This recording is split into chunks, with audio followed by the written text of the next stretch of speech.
Welcome to the C-Bin Podcast, a show where artists and musicians with an axe to grind throw things deep into the abyss of the C-Bin.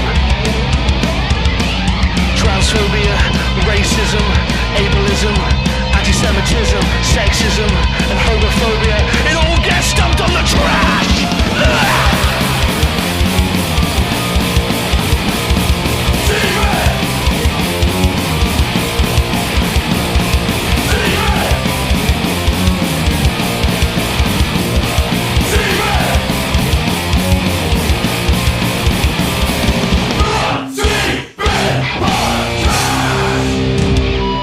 How's it going, everyone? Welcome to the motherfucking C-Bin Podcast. It's me, everyone's favourite, big, voluptuous, delicious daddy, the Right Reverend of the Pentecostal Church of the C-Bin, and everyone's online dingus. It's me, Big Tasty. How's it going?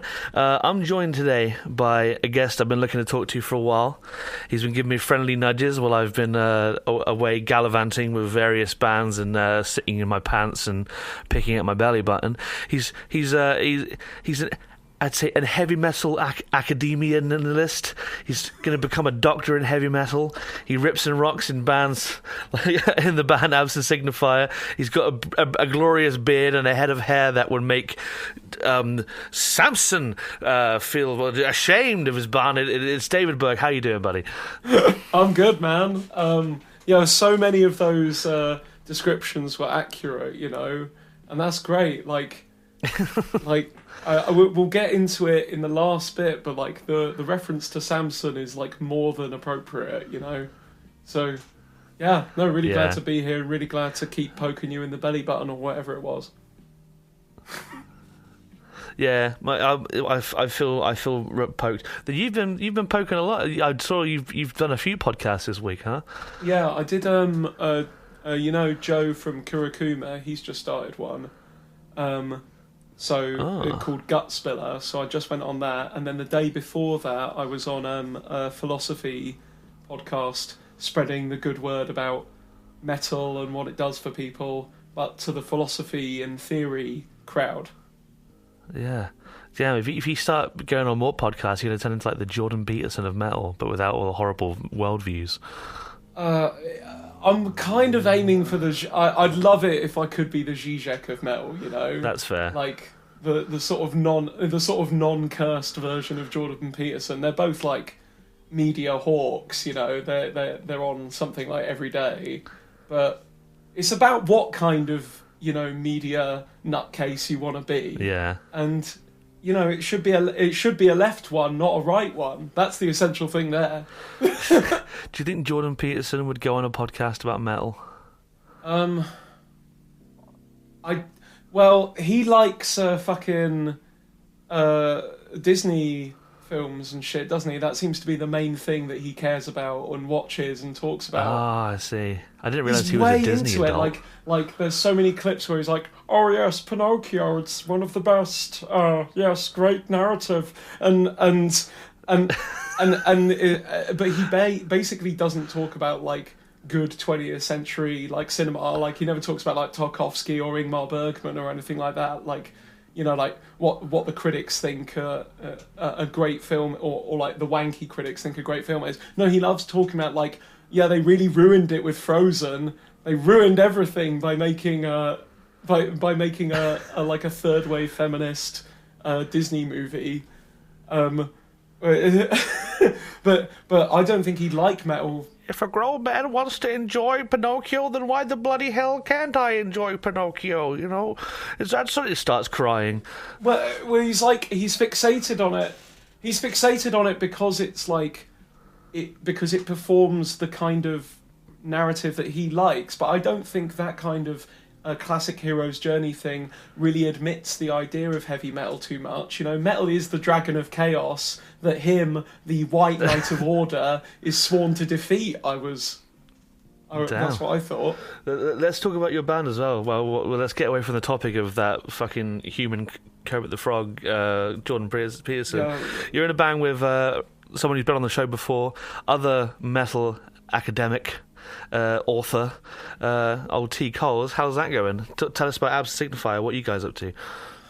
Wow. So I had this idea for this band nearly 10 years ago, and I've been looking for a drummer to do it since then. So we play free metal. So it's like complex improvisations covering everything from bit of grind, bit of sludge, bit of Manowar worship for no reason, maybe a random cover of a pop song that's completely unrelated. Like at the last gig we played, someone suggested that we add like Barbie Girl to the list of songs that we insert into our sets, but like a ruined, horrible version. And it's just the two of us, bass and drums, and both of us are singing at the moment. But we want to get more people in, get like a sax player, maybe some other instruments, maybe eventually guitar. Guitars actually aren't that high on the list. Like, it's not that important. I'm a firm believer in that. Metal bands don't need no guitars. No. Especially if you've... Yeah, like, I'm really impressed by, like, your rig and Tanya's rig as well from Bismuth. Like, that seems to be, like, the model of what you need to do to have a bass and drums band. Is just, like, more fucking amps. I'm very new to this. Like, this is the first band I played guitar in since I was like 18. I've been singing mostly in between then. So like having gear and all that kind of stuff is actually kind of newer to me, and I'm sort of on the learning curve. So I'm looking, but the main thing that we're really interested in is like teaching ourselves how to play this music, because neither of us have ever been in like an improvised band before, and certainly not one where you move from like blast beat to D beat to like slam within 30 seconds, and we're doing it through like hand gestures. That's mad. Like, little known fact, I don't know if you know this at all, I don't know why you would, but Helpless, there's another band which is all the members of Helpless called Bong Todger. And this band only exists when we're warming up before we have to practice. But we did play one show, and Bong Todger is a free-form, improvised stoner sludge band. Where we it's classic, you know. Like that's where the impulse starts. I think with like metal in improv is in stoner jamming. You know, it's funny. It made me laugh because I've got a couple of mates in Southampton who have this idea, as yet unrealised, for a stoner band called Bong Fondler, and it's just like the number of, the bong bands. Oh man, if Bong Fondler and Bong Todger made a split, Todger Fondler, it's like it writes itself.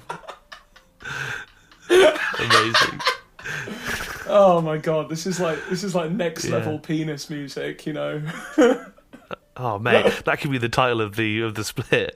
Bong Todger Fondler, Bong Todger, Bong Fondler, next level penis music. But like the point I was getting at was that I found it quite difficult to freeform playing like just root note bullshit while going yo over a bunch of echo. So like ranging through every single sort of subgenre just off the cuff sounds a bit mental, and everyone should go check you out. We've done like 6 gigs so far, and we're recording a split in a few weeks with a band called Dead Woman's Ditch. So sick. Hopefully there should be some actual material coming as well. But yeah, if you're in Bristol area, come check us out. Thanks. Hell yeah. You got any shows coming up that you can shout out? Oh yeah. We're playing June 15th at a little at the Golden Lion in Bristol, and but in August we're supporting Ryosuke Kaiesu, the solo snare drum guy, the grindcore drummer who just does snare drum. So we're on that show in Bristol at the Crofters, right? So that's the exciting thing that we're doing this year, I think. That's gonna be fucking sick. Yeah, go to that show if you want to have your balls practically blown out with genuine musical, exciting experimentism. That's what it needs. You need to go see that. I wish I could come. Maybe I will. Who knows? It's the trouble of living in Cornwall and not having a vehicle. I'm basically stuck here. Sure. Well, trains exist, but also they cost money. And then you get in the van and then you get out. I'm sure that must be a huge motivator. Like, I do enjoy just climbing in a van and falling asleep and then waking up in Birmingham, and I'm like, hell yeah, I fast travelled.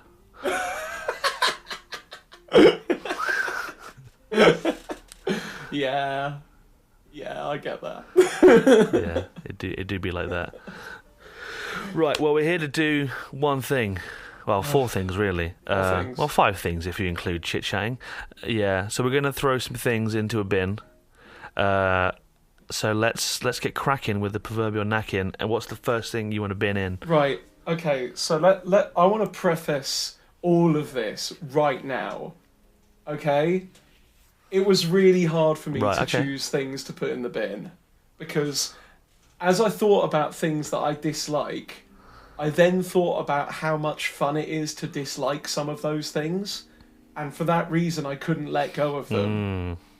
So there are so, and then there are so many like villains in my world that if I got rid of them, who would I be? You know, like if I like if you know a classic, you know, like for instance, maybe I'd want to put, I don't know, Warner Bros and fucking EMI, etc., or Spotify, let's say, in the bin. But if I put Spotify in the bin, what's that going to do to the billions of music listeners on whom, they get their Spotify? Like, far be it from me to take that away from people and stuff. So it took me a long time to come up with like things that I could actually put in the bin.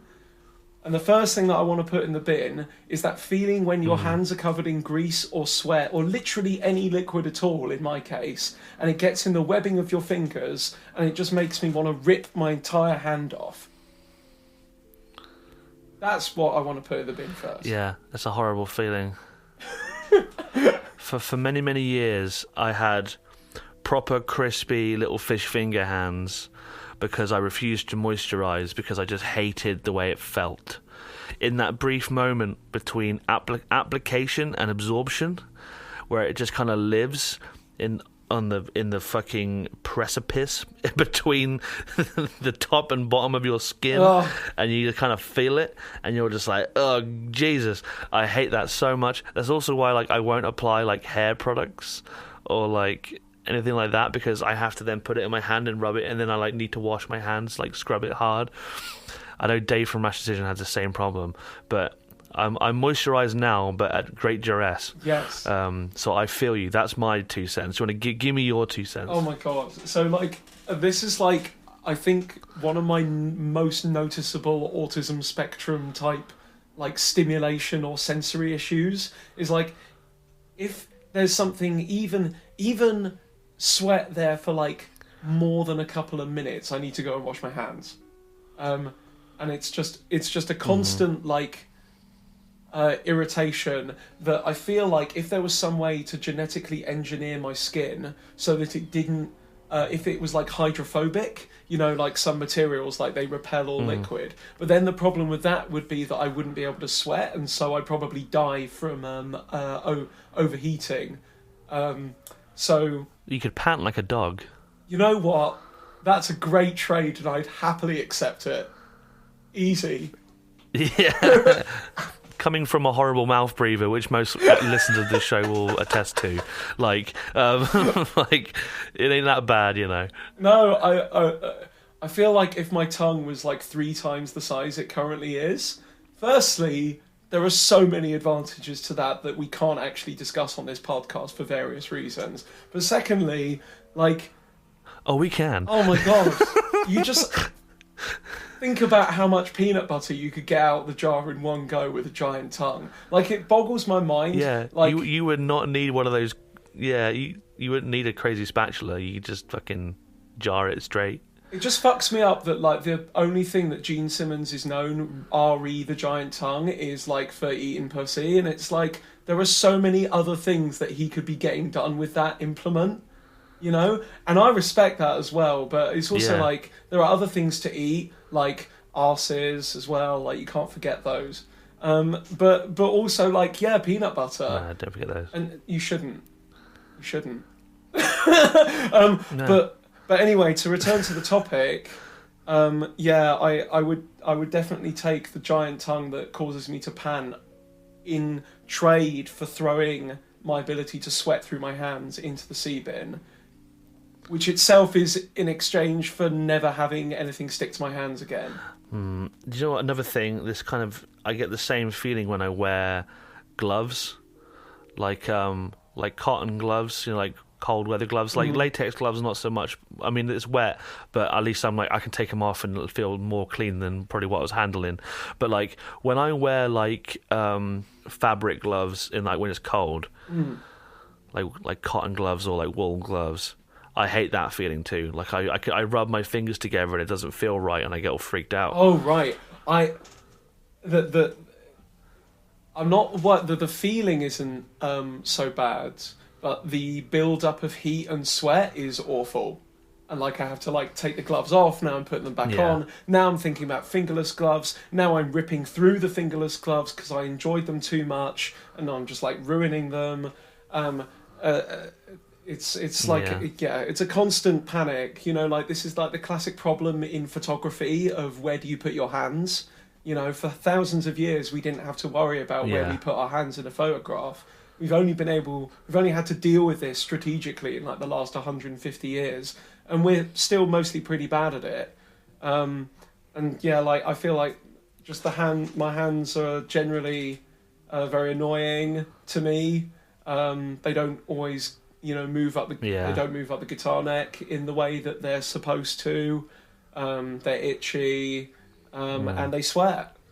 Maybe I should just chop my hands off. Maybe I should put my hands in the sea bin. Maybe. I'll come back to that. Yeah, maybe you should learn how to play with stumps, but then you'd have to deal with sweaty stumps. Yeah, then I'd have. Oh god, then the stumps would sweat. Yeah. This is just getting towards the ever closer towards the inevitable possibility of. So, yeah. I was looking it up. So there's a disease called Palmar hyperhidrosis. Okay. Which is a medical condition in which a person sweats excessively and unpredictably from their hands. And a cure for that is they sort of cauterize the sweat glands in your hands, so your hands don't sweat anymore. But the only problem is that you will then sweat excessively from another part of your body. So you can always get that done, where I think they either cauterize it or they like Botox it.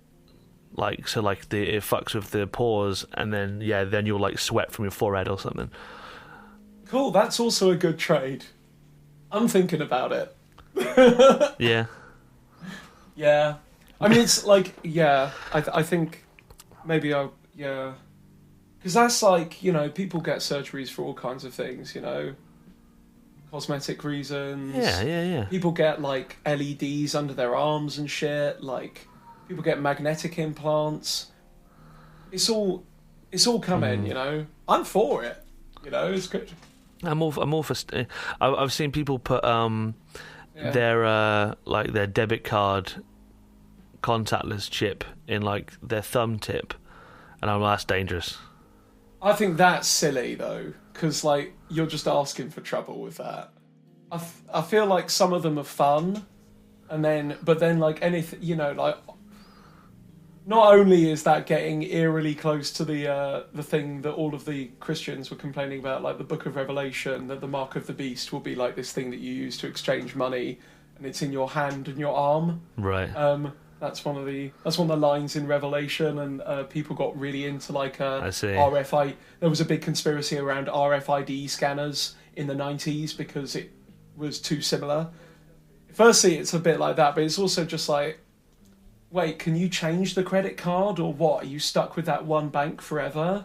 Like, when that bank gets bought out by another bank, does your finger no longer work? Do you have to buy a new finger? Yeah, I suppose it would be pretty easy just to slide out. These are questions. but I know I'm such a skin picker that I know that I'd be bored and I'd just like chew it out of boredom because I knew it was there and I would have to get it out. Oh yeah, yeah. I could.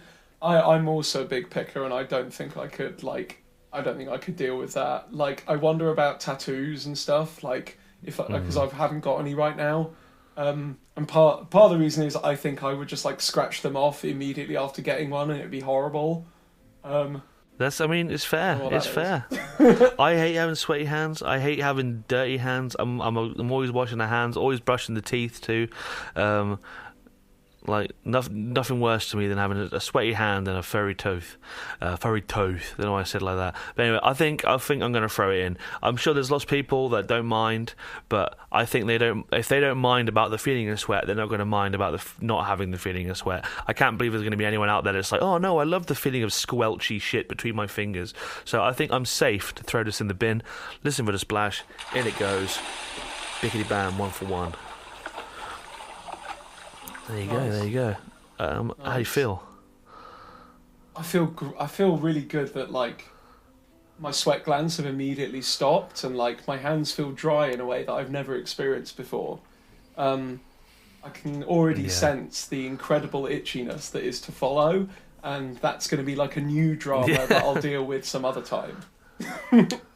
Yeah, there's always some kind of like witch's curse situation with this, where like, you never sweat again, but your hand's going to turn into a piece of petrified fucking dry beech wood. It's classic dialectics, you know. You get some shit when you get some good. They happen at the same time. It's one smooth, beautiful, poopy motion. Oh. Speaking of poop emotions, what's next for the bin? Okay, right. So this is something that has been eating me up like since I started the PhD, or maybe a little bit before. So we're talking about 5 years of this like going around my head, and it's the idea that you can have a properly safe band. Right. Now, in the past like 5 to 6 years, you know, there's obviously been big discourse around NSBM versus red black metal. Lots of people have been quite rightly called out, and people have decided that they don't want to listen to them, don't want to give them money. That then causes internet discourse. People argue, people complain, saying, well, it's my right to listen to whatever I like. I don't care, basically. Yeah. But the way that people arguing against that describe it a lot of the time is that you're looking for a safe or clean version of a certain band. Like you might say that you might put in a group, oh, I want to listen to a safe version of Pest Noir or something like that. Have you got any recommendations? And in some senses, I think this is good. People are able to be discerning. It directs people towards smaller artists and people who are going to put that money to better use. But the issue for me is more like these consumer goods, like popular music, the things that we use to make music, the processes by which it functions as an economy, they're not ever going to be properly safe, because we just open on to a different problem about where these commodities come from and who makes them. And my problem there is not that is not the idea that we can't consume more ethically. My contention is rather that it's basically impossible to consume ethically, but that doesn't mean that we then should give up about it. Yeah. It doesn't mean that we should then put that to rest just because we found something that on a moral level is better than the alternative, whilst ignoring the kind of underlying economy and politics which makes this kind of art form possible to begin with. Yeah. It's the sort of the no ethical consumption under capitalism is always one of those sort of tricky things, because it's like it's hard to really know where to pick your battles in those things, and just being in, like, let's just say Rationation, as a, my punk band I've been in for many years.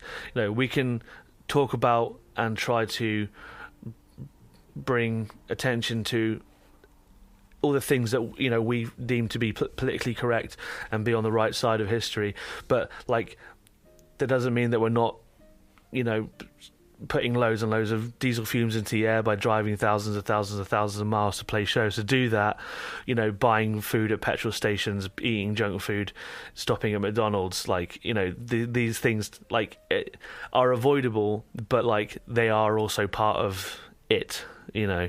Even down to and then the gear too.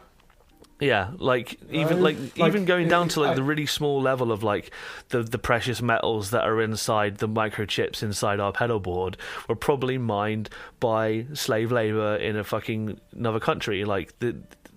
It's when you really get down to it, it's hard to it's easy to fall into that cycle. Yeah, and what I'm very conscious of as somebody that studies metal is that it can be very easy to kind of relieve some of that anxiety by returning to just thinking about the content of what's in a band's lyrics or in a band's artwork, or to an extent like who they associate with socially, politically, but focusing on that rather than these broader structural concerns, I fear is a way that a lot of alternative music kind of skirts round the biggest issue that it could be addressing, but in a more petty sense, I just dislike the idea that you could have a safe band. It's just too easy, is my problem. It lets this whole more complex thing in a way off the hook, and that's not to say that we shouldn't do it. That's actually the terrible thing here, is that we absolutely should be making popular music and going out and touring, because it's one of the best fucking things in the world, and it feels amazing. You meet people, you change other people's lives, you introduce new ideas to people, you do all of this really important, vital work. But as I was saying before, with the idea of a beautiful, shitty motion, the very thing that allows people to have popular music in the home, be able to go to gigs on a weekly basis, see bands from all over the world, is precisely the machinery that we're straining against, Yeah, exactly. It's no matter what the message of a band, you still have music on Spotify, and the money is still coming through banks that are, supporting this genocide right now, and we're still on social media, and our data is still getting swallowed up, and it's I don't know. When you think about it, I find it quite easy to get quite sort of not depressed is a strong word, but I can get kind of existential with the whole thing, and I'm just well, what's the fucking point? There's no victory in it. But then, like you said, it's not about the victory. It's about doing this beautiful thing. The victory is the kind. We have to accept that we're not going to win on some level, because that's and that's an existentialist thing too. We're not going to live forever. Where all of us get defeated by our own bodies in the end. But the point is to fucking hell. The point is to fight on. Yeah. Exactly. And that means to a certain extent, I just get I get irritated by like a certain kind of complacency in like alternative music circles where people think that they are acting ethically, but they are only able to act ethically by ignoring broader ethical questions. That's so. This is what I said before we started. Like, it's so. I've got two things that are like really light, and then two things that are way too heavy. Hey, it's all right, man. Like, this show is like it always sort of, most of the time it goes down into the silliness, you know, but it's always been a platform for talking about whatever annoys you, no matter what that is, you know. And sometimes fucking things get heavy, and that's cool. Yeah. Cool. I mean, it's not cool, but it's okay. Like, you know, it's safe. You can talk to me. It's all good. And no one listening is going to jump down your throat and tell you that you can't share your opinion. Cool. Well, yeah. But if you could summarize it into one like little soundbite that we could use to then debate whether or not it goes in or out of the bin, how would you summarize it? I think it's people who think that by buying the right albums, they're doing the right politics. I think that's fair. I think in the yeah. I'm throwing it in. This for the splash. In it goes. Bang. 2 for 2. I actually feel excellent after that. That was really good. Because like I've tried to write. Sometimes it's good to get. I've tried to write that in article form like 3 times in the past 5 years and never finished the article because it's it takes so much chewing, and also like sometimes it just like annoys me too much, and then I put it down and then don't pick it up again for like 6 months. Good. I just want to clarify, just in case there's any like loose wires for listeners, just for my sake, I want to say that I don't think what especially what I think we're saying is that it's not a bad thing to like, if like how do I want to word this? Like, we're not saying that just because like there's a bigger picture that it's okay to go out and listen to Burzum or like neo-Nazi bands. Like, I think it's really important, and it's your right, and I think it's a great thing to say we don't accept this, and to not buy and not to listen and to not, you know, support the bands that have a message that are detrimental to the scene or to you personally. You know, like if there's a band that has are transphobic, I would, and if I was at a show with my trans friends and I saw someone wear that T-shirt, like I would call them out. You know, I would go up to them and say, hey, you know. Yeah, exactly. Like, I think we're not saying it's bad to not consume the stuff that you don't think is right. Like just because of the wider political issue, I think that's an amazing thing, and I think that's the great thing about metal is that we don't, majority, at least the scenes that I'm familiar with, we don't let that shit slide. So I just wanted to just clarify that that's not, I don't think that's what we're trying to say, that it's fine to just, you can listen to it whatever you want. I mean, you can listen to whatever you want. It's up to you to consume what you want, but like, it's also up to us as a community to purge what we deem to be not for us. You know? And what I'm really trying to say is that we should do that, and then we have to try and get beyond that too. Exactly. That's just, I just wanted to clarify that, just in case someone was misheard it and was like, "Are you trying to say that, like, you know, people shouldn't do?" No, we're trying to say go beyond. Yeah, exactly. Totally. So yeah, 2 in. Biggity bang, Twix. I want to quickly thank my Patreon supporters this month. You all know who you are. I've lost my little whiteboard with all your names on it. I'm trying to find it. It's lost behind the absolute crevasse of my desk.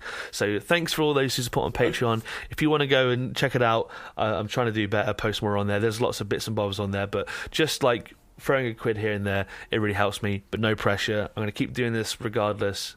I've already slowed my schedule down a lot, so I don't expect you to, you know, support. But if you could, that's amazing.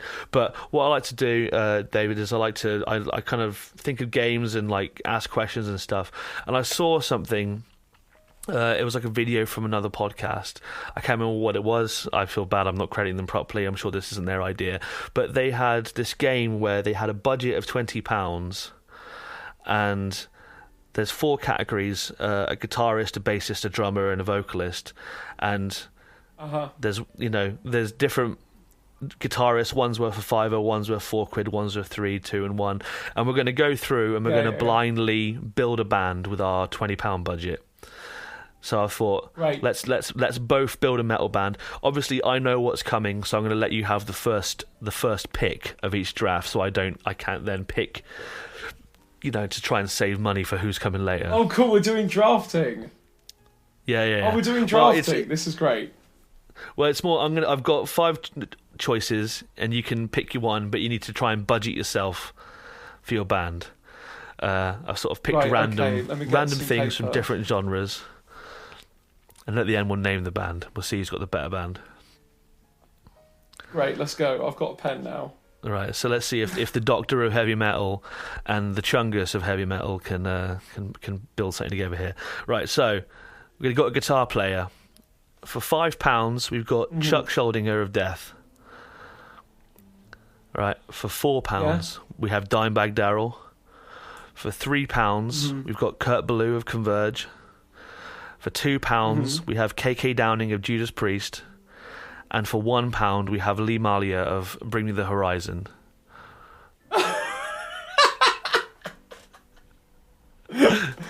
Oh, that's good. Oh, God. Well, Dimebag's dead, so that's no good, is it? Chuck's also dead. This is like, in fantasy land. I'm being facetious. Right, okay, so hold on, I've got 20 quid. Yeah, so you got to budget yourself, because you got to get a bass player, a drummer, and a vocalist. Yeah. But hold on, 20 quid divided by 4 is £5, so I could just take the £5 option 4 times with 20 quid. All right, 15 quid. I fucked it up.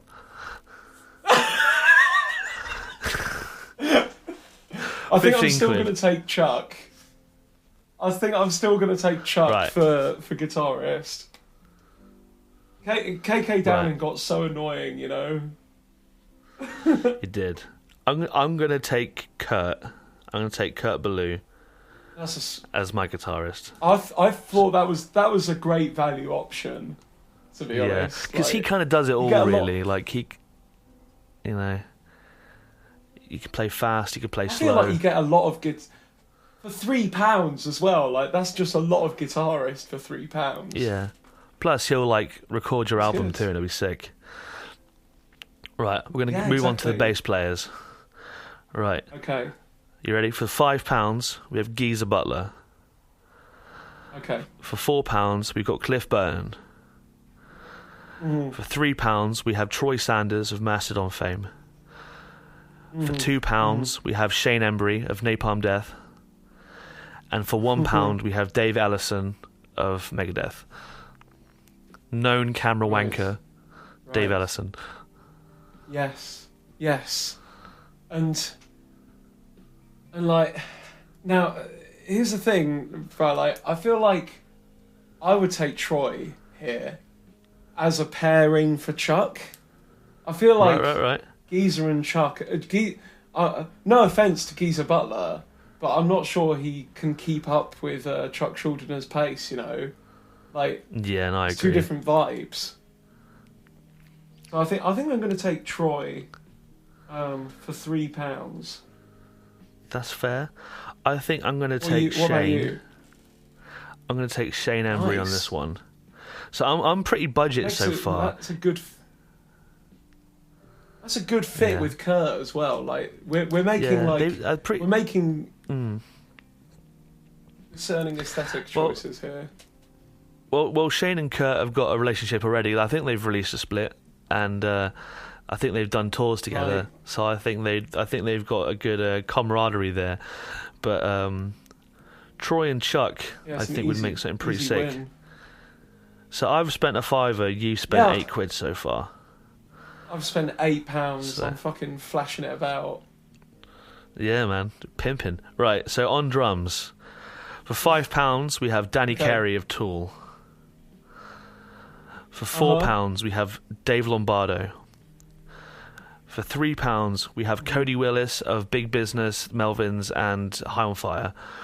Ooh, For £2, wow. we have Paul Mazurkowitz of Cannibal Corpse. And for £1, we have everyone's favourite Danish pastry, Lars Ulrich. Right, okay, you know what? Fuck it. I want Lars. And here's why.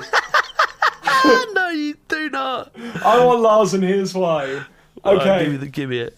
Okay, Metallica, great early period, mid-period, utter dreck, no good albums between 1990 and, 2002. Then, in 2003, they make one of the best industrial metal demos of all time that should have been released under a different name. Mate. And then they go back to their mid-period with Death Magnetic, awful, weird, strange production. But then, eventually, they make their magnum opus, Lulu, the most interesting metal record maybe ever made. And for that reason, I'm the table, man. Fuck. I just feel like Lars is going to add some really, horrible, deranged energy to what is already, a really great guitar writing section that could write much better songs than he can play. And that's going to limit them in interesting and confusing ways. And I think it's going to produce a new kind of avant-garde metal where they don't know what time signature they're in. Fair play. I'm excited for that. Yeah, I'm excited for that. Damn. Yeah, I agree. I think if Saint Anger was recorded by Ministry, people would call it one of the greatest albums ever. But because it was done by fucking Metallica... Yeah, so you're taking I've held Lars... exactly the same belief for a long time. I'm going to take another big four drummer. I'm going to spend £4 for Dave Lombardo. I think if my band didn't have Kurt Ballou and Shane Embury in it, I would have picked Danny Carey because Taller were my favourite band of all time. But I think Dave fits better with Kurt and Shane. Though I do feel like I'm going to get absolutely minged on the vocals if you pick the one person that I think would only fit in this one band. But this is how it works. So so I've spent £9. You've also spent £9. We're level pegging, so we could both pick the fiver here if we wanted to. Right, on vocals for £5 we have Ronnie James Dio. For £4 we have Mike Patton. For £3 we have Rob Halford. For £2 we have Corey Taylor. And for £1 we have M Shadows of Avenged Sevenfold fame. Well, it's no question, mate. I'm building an avant-garde metal band. I'm taking Patton. No! He's one of genuinely a hero as well. Love Patton so much. Naked City and Painkiller, the John Zorn bits. Are super, and the band that he did, Moonchild, the Mike Patton improvised metal band that Zorn convened. They're super influential on Absent Signifier. So I'm taking Patton for what was it, £3? £3 Patton? £4. Oh, I'll take a £4 Patton. Yeah, so you've got £2 to spare at the end of it all to buy yourself a nice nice that's great. Can of shandy or something. So while you think of a name for this band, I got to think of who out of this. I don't think Dio is going to go well with Shane, Kurt, and Lombardo. I mean, I think he could do anything, but you know what? Even though I think the logical choice would be to get Corey Taylor because he's more versed with extreme metal, I think he's corny as fuck. So I'm going to get Rob Halford because I think Rob is actually a fucking he's a beast. Yeah.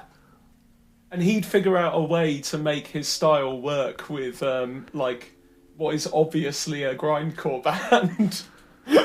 Yeah, but also, like, as he's gotten older, his voice has gotten more gruff. Yeah, he'll just work at it. You know? He'll make it... Okay, So have we got a name for your... I think I've got a name for the band as well. A fucking weird band. So, yeah, the beautiful vehicle for Lars Ulrich to explore more of his avant-garde art tendency. I think it should be called Fleshy Nodules.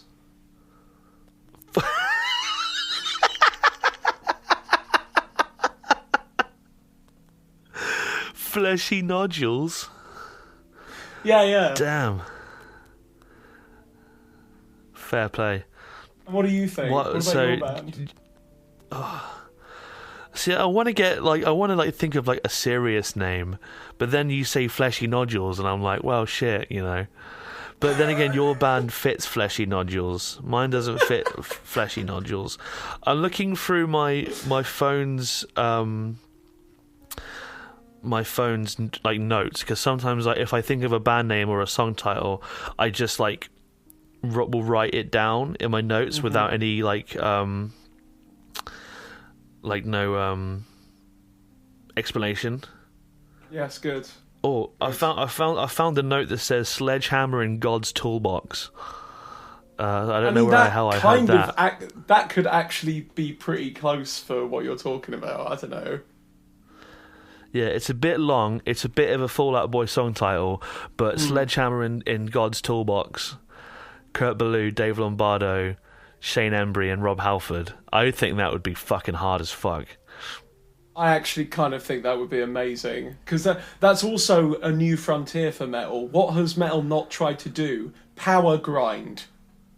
Where's power grind, people? Fuck. Oh, man. And yeah, Toolbox, it's like DIY, power tools, power grind, axe grinding. Yeah. Now we're talking. Yeah. Right, I want to see Fleshy Nodules and Sledgehammer in God's Toolbox on tour together.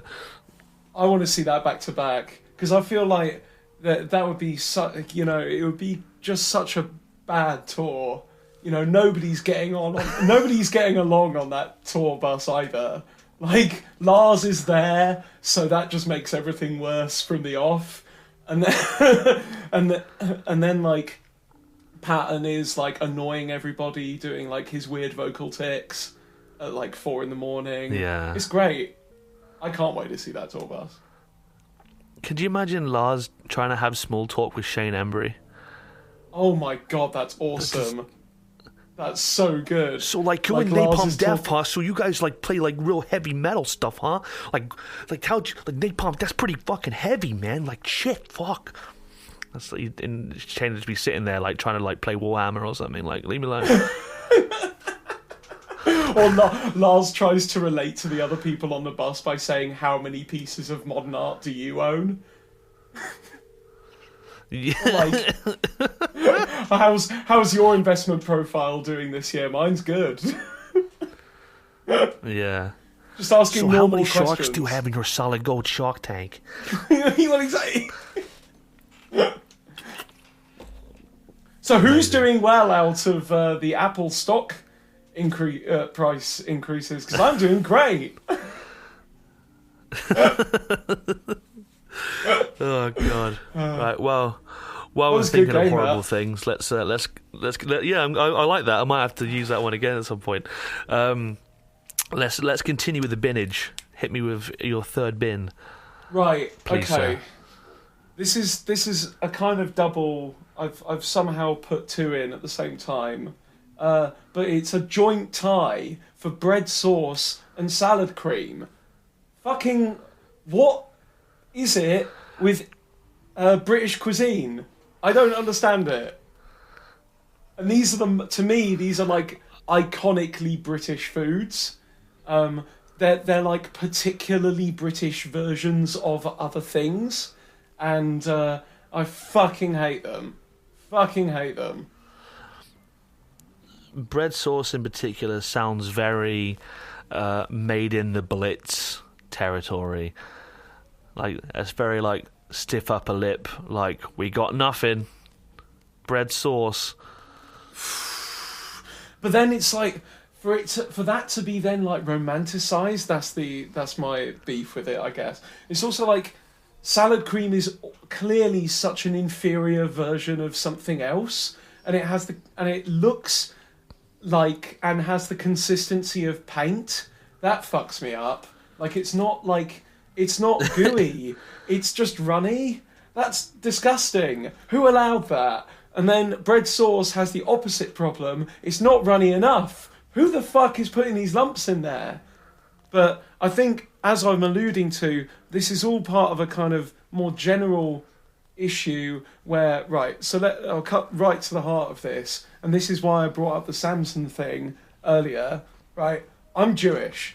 One of the things about being Jewish is that I was born here, my family was born here, but I don't feel like I'm proper British in the way that people that have family been here for however long are.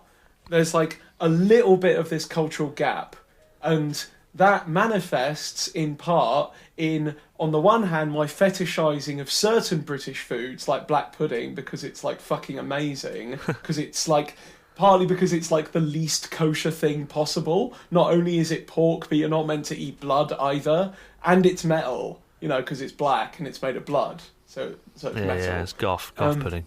It's metal, but in the converse, you get these, like, there are certain items in the British palate which to me are like, this is so confusing, I just don't understand why anyone would like or want to have that. And these condiments, these vile condiments, have to go. I agree. I think you're really preaching to the right person here, because I know that people that like salad cream really fuck on the salad cream. Like, they'll put that shit on anything. Like, my mum is the kind of person that will have like a salad cream sandwich and shit. And like, I hate mayo. Right, I didn't like eating mayo beforehand, and then I became a professional chef years and years ago and used to hand make mayo by the gallon. And when you create a food in such large quantities, it does not become food anymore, especially when the main ingredient is oil. So if I'm like cracking 2 eggs into a giant bowl and then putting in a gallon of oil as the next ingredient, I'm kind of not really wanting to eat all that.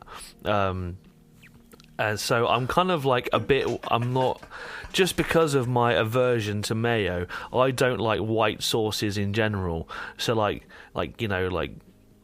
ranches and fucking salad creams and bread sauces, and a bechamel I'll sort of fuck with, but I like, even like queso cheese sauce, I'm just kind of like, oh, you're a bit kind of pale and lacking in anything but salt to me, so I don't know. I've got to say, yeah, this is I probably hate other pale sauces in other countries as well, but I've just needed to get out that little bit of anti-English jingoism that I carry around with me all the time, like this sort of sub dangerous level of like mild loathing for various things about England. Right. But I have the kind of mild excuse of being like, well, I'm not really from here. I'm not from here in the same way that other British people are. So I get this modicum of distance that allows me to be like, yeah, fuck the English and fuck their salad cream. So I'm just enjoying that. Wikipedia says, excuse me, salad cream is a creamy pale yellow condiment based on an emulsion of about 25 to 50% oil in water, emulsified by egg yolk, in addition to spirit vinegar. So it's basically just mayo, but with water. Oh. Like, they put water in it. I would never really add water to mayo unless I was trying to save it from splitting, which is a disgust. If you ever see mayo split, then you really don't want to eat it. So when you mix it so much, the oil's like, fuck this, and it just runs out, and it's like, ingredients such as sugar, mustard, salt, spices, and colourings are added. What's your opinion on mushy peas? Yeah, they're great. What? I like mushy peas. Oh man, they've got like. Firstly, they're a vegetable. Good, happy about that. It's not some arcane concoction brewed by the eldritch wizards of Heinz. Secondly, I like the flavour. It's all right. Third, chippy. This is what I'm saying. Like some English items, disgusted. Like I find them so repulsive that they make my skin crawl. Others, I'm like, yes, I am the faithful servant of the British Empire. Please serve me your fish and chips with mushy peas, tartar sauce, and all of the accoutrements. Oh yeah, well, but no, tartar sauce, that's skirting rather close to our white sauce brethren. I can understand that. It's a little bit like mayo, isn't it? But it's got capers in it to fool you into thinking that it's like a more serious condiment. Oh, God, you know, if you capers. squinted at tartar sauce, it could be... If you squint at tartar sauce, it could almost be a Russian salad. But you'd have to squint from a long way off. Oh, mate, but like, I hate papers. I hate papers. I hate capers. Little fucking salty jizz flavoured fucking pearls of destruction, and then pickled gherkins. Like, get away from me, you smelly little green fingered cunts. I hate them. And then and then dill, get out of there. Oh no! See now you're you can't. Oh my God! To insult the pickled vegetables. I'll do what I like. You don't understand. I'm the. But it's just funny because like the pickled cucumber is so important to Ashkenazi cuisine. Right. Like we eat them all the time. They're really important, pickled vegetables, because like the Ashkenazi Jews living in Eastern Europe, you haven't got good vegetable growing conditions. What you have got is 1 billion bottles of brine, and you just keep your shitty vegetables in there, just like all of the other Eastern Europeans did. So we fucking love a gherk in my house. It's all about the pickles, you know. So and this is how the luckily for me, I'm not Ashkenaz. Yeah, I can't. Yeah, this is that cross-cultural exchange thing, you know, like. But you're with me on the side of an anti-bread sauce, anti-salad cream. So like, of course, you know, maybe you could convert. So you could convert, is what I'm saying. Oh yeah, I mean, maybe, you know, but the thing is with food, right? I often have this, though I didn't do it last week with cucumbers. I kind of just yeet them in, fuck them. But like I have this thing called the slow bro, the dark slow bro of fate. So when it comes to like food and music tastes and like things that are very much, you know. You don't want to yuck someone's yum, which is what we're doing here right now. So I'm going to leave it up to fate to decide whether it's going in. So, excuse me, slow bro up, it goes in. Pokeball up, it stays out the bin. I'm going to flip this bitch, and it's going in. The slow bro has deemed salad cream and bread sauce to be worthy of a dunk in the briny ocean. So there you go. Listen for the splash. Hell yes. 3 in. There we go. Oh my God, mate, we can finally have the worst food possible, pickled bread sauce. Oh my God. Bread sauce in brine. But maybe or like you'd salad like that. cream in brine. I could, maybe that's what it needs for me to come around on it. Maybe a disgusting, thin, gruel-type goo. What it really needs, actually, is to have more liquid in it. Maybe that's what will make me like it. Well, I was going to say, looking at the ingredients of salad cream, it pretty much has brine in it anyway. It's got water and vinegar and salt and sugar. So all it's got in there is oil and eggs to like change up the party. God, it's just like I'm just imagining like a bottle of salad cream emptied out over the top of like the sea and just floating away like a horrible little gross combination of like an oil slick and a cum shot, just disappearing over the horizon. Just largemouth stuff. bass coming up to the surface and grabbing a mouthful and spitting it back out again. Yeah. Yeah, the fish don't want it. The plankton don't want it. It's going straight to the Great Atlantic Garbage Patch. Just covering it in a horrible film of a bukkake of salad creme. Right, so... Oh, God. The fourth bin. What have you got for me as I take a sip of my lovely water? The last thing I want to put in this bin is more heavy. I want, as might be clear, I'm an unabashed nerd. So much so that I articulated my entire life around being more of a nerd about the thing that I like the most. Like, I wanted to do a PhD about metal by the time I was like 18. Like, I knew that I wanted to do this young. And now I'm here, and the thing that I hate is fucking people that, anti-intellectualism, basically. People that rag on intellectualism, people that say, not just the kind of lumpen, don't trust the experts kind of thing, but also a great example of this in popular media is and I know this is a bit of an odd example to throw out, but it's the way Ross is treated on Friends. Like, Ross is the smartest guy by some distance within the cast of Friends. Like, he works at a university. He has like what I think is a pretty cool niche interest. He's like he's like a paleontologist, I think. Like, he's a dinosaurs guy. It's kind of good. But the way that his character is foiled, so he's not allowed. Yes, he's an intellectual, but the character is foiled by him being a horrible sex creep.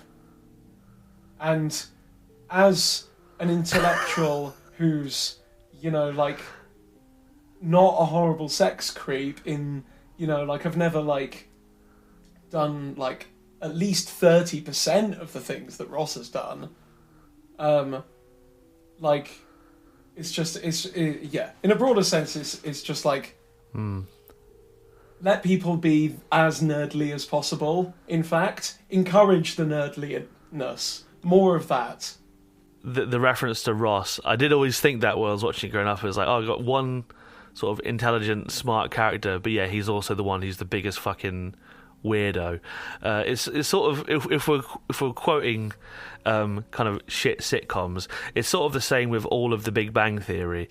It's like, the joke is they're all really smart, but they're all fucking wieners at the same time, and we should laugh at the fact that they're really smart. Yes, and it's actually, you never really learn about the smart things that they do on that show, like, because that's not the point. The whole point is for them to get distracted by, like, someone rolling their ankle up, or like, I don't know what causes people to get excited on the Big Bang Theory, having never seen an episode in full, but I imagine it's it's not I imagine it's not actually about the science at all. It's about, like, mocking them for having that kind of interest. As I say, like, I think a lot of the joke is, it's like, these four smart fellows, and later on down the line, they meet other women scientists that become their partners. But it's like, this one's really smart. Laugh at his autism. This one's really smart. Laugh at the fact that he's from India. This one's really smart. Laugh at the fact that he lives with his mum. And this one's really smart. Laugh at the fact that for some reason he's got a really hot girlfriend, and that doesn't make sense because he's really smart. And that's kind of the premise of it, from what I understand. I mean, there are real world implications for anti-intellectual thought. Like, you see it all over the politics of the last 10 years. Like, the whole kind of tired of experts sort of thing that started in the run up to Brexit and the Trump election in 2016. Like, this is a real phenomenon. It takes place when there's kind of not just that there's a critical mass of intellectuals speaking in the public sphere, but also when the problems that we deal with as a society get too complicated, people start trying to get out of them by whatever means. This has kind of reminded me of a previous thing that I've submitted on this CBin, but people start looking for there's an extent to which people either don't want to know or start looking for an exit route, and and that sucks. And I'm saying that as somebody whose job relies on people listening to the nerd in the room. So this is partly just like my professional axe to grind, as it were. Is like, pay attention to nerds, but also right. But also in a genuine. But there is a real social implication that arises from that. But of course, like in my ideal world, like there would be like annoying discussion shows about like in our time would be on like several times a week, definitely in my ideal world, like, and we'd all have tweed jackets and shit like that. You'd get like a mandatory tweed jacket under my kind of brand of communism, for sure. And it's got elbow, and the elbow patches are band patches, because I'm not stupid. I know what people want. Yeah, hell yeah. You know? Yeah. I still need to. You got to be our own bands. You got to flog that merch. But what I was thinking of, when you were talking, it kind of reminded me of like during the pandemic, and everyone had nothing to do but stay and like look at the internet and be on social media all the time, and then there was like this huge influctuation of like conspiracy theory people, not just with the pandemic but with like, you know, hashtag flat earth, and, you know, the sort of borderline anti-Semitism that comes with the Illuminati and the whole New World Order thing. Not really borderline anti-Semitism, like straight up anti-Semitism. Heavily disguised. And I feel like, a lot of...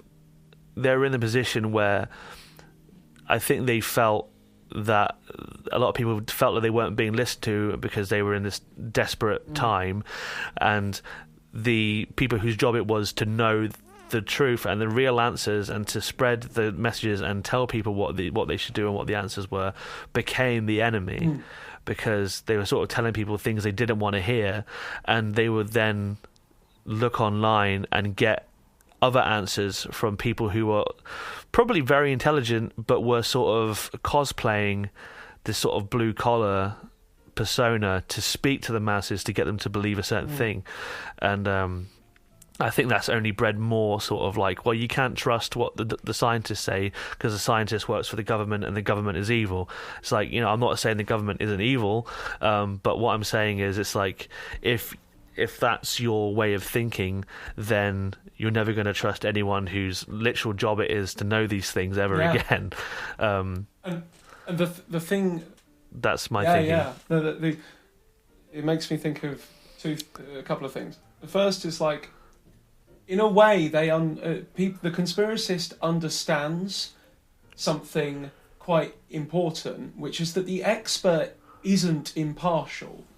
The expert does speak on behalf of power a lot of the time, because it's power. It is the government that installs, let's say, Anthony Fauci or Chris Whitty into the positions that they're in, and obviously there is going to be some back and forth and collaboration between the academia and government.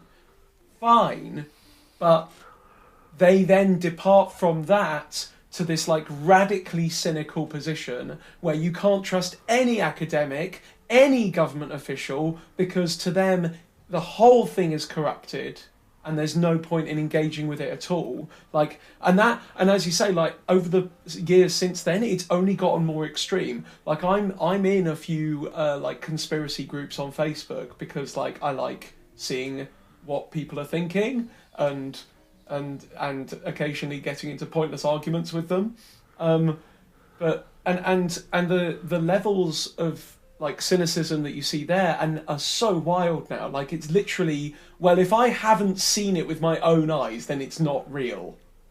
Basically, it all comes down to like a lot of it just comes down to like basic perceptual like sensory mechanisms are the only things that these people trust, but at the same time they'll believe any photograph that is posted on Facebook. So it's a really bizarre kind of contradiction where on the one hand they'll only trust what they see, but they'll also trust whatever they see. That's the dead end that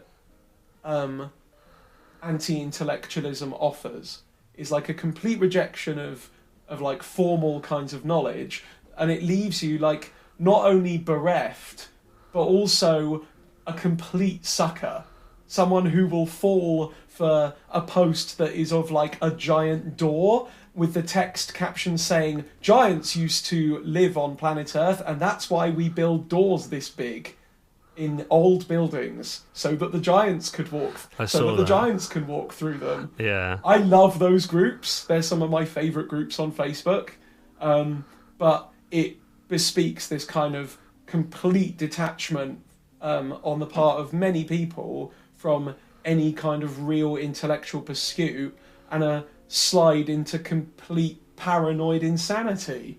And for that reason I want to put it in the bin. I agree. Let's fuck it in. 4 for 4. Oh, damn it. Listen with a splash. In it goes. You know, there you go. 4 for 4. It's the thing, like, I try to see things from both angles, right? I being the custodian of the bin, I have to be a fence city cunt sometimes, but if there's no part of my brain that can think from the other perspective, like, yeah, I don't like feeling like someone is like, I'm human. Like, I've spoken to people that are far well studied than me. Like, I'm not a very like book smart person, but I feel like I have wisdom in so I don't have a very big vocabulary. I'm not very good at writing, and sometimes when I feel I can feel talked down to by very intelligent people when they're talking to me, and like, so I'm a victim of that kind of mentality. So, you know, and I think that's a very human feeling. Like, no one wants to feel lesser than, but I think in the way that you've described it, I think being like anti-intellectualism as a whole is something that I feel is deserving of a binning. The other way to read it is like more nerds. Yeah, I just wanted, you know, like, be proud of being exactly. Like, nerd pride would be the other way to read it. You know, because it's not about being attached to an academy. It's also just about being somebody that's got like a load of knowledge in their niche interest and is willing to share that with people. And that's just teaching, and teaching's great. It's one of my favourite things in the world. I love it. I couldn't put that in the bin. Do you think you're going to become a lecturer, a university heavy metal lecturer? If I'm able to lecture an entire module on metal at some point in my life, that would be a serious milestone. I would be very happy. Make it happen, world. You're listening to it here. Get it done. Right, 4 in. Bang! You got the Kit Kat, the holy Kit Kat of truth. Nice. Yeah, it's been emotional. It's been hilarious. I can't wait to go to the Fleshy Nodules Sledgehammer and God's Toolbox tour. Oh, me neither. I've already got but until my that ticket, tour actually. happens, everyone make sure you. Yeah, until that tour gets announced, make sure you go and say Absent Signifier in Bristol. Go check them out. Anything else you want to point people in the direction of before we call it a day here? Follow me on Twitter at metal_analysis, and look out and go on my YouTube, which is of the same name, or you can just search David Burke metal, and you'll find other things where I've talked about other things.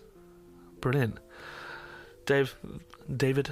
Do you prefer Dave or David? I should have asked that before we started this. It's fine, whatever you like. a mystery.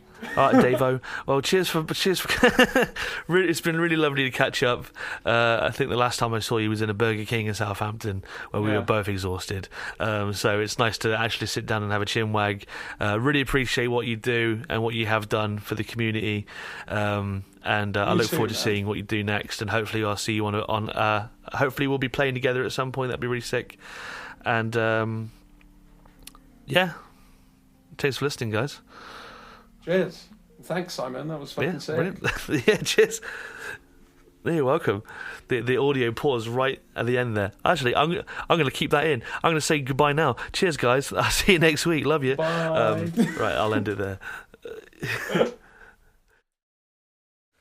Hey guys, it's me, Big Tasty. I just wanted to say cheers for listening to this week's episode, and I hope you enjoyed listening to it as much as I enjoyed making it. Now, if you feel so inclined, you should come check out my Patreon page.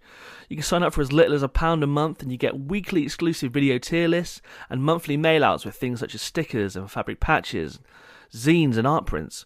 Hey, and if you can't spare the money right now, I totally understand. No pressure, I'm going to keep making episodes regardless. But if you can support financially, it really helps the show. Just keep moving on. And then another way you can help is just to follow us on stuff like Twitter and Instagram at Seaburn Podcast and share it around to people that you think might like this filthy shit. Anyway, love you guys, appreciate you, and I'll see you next week.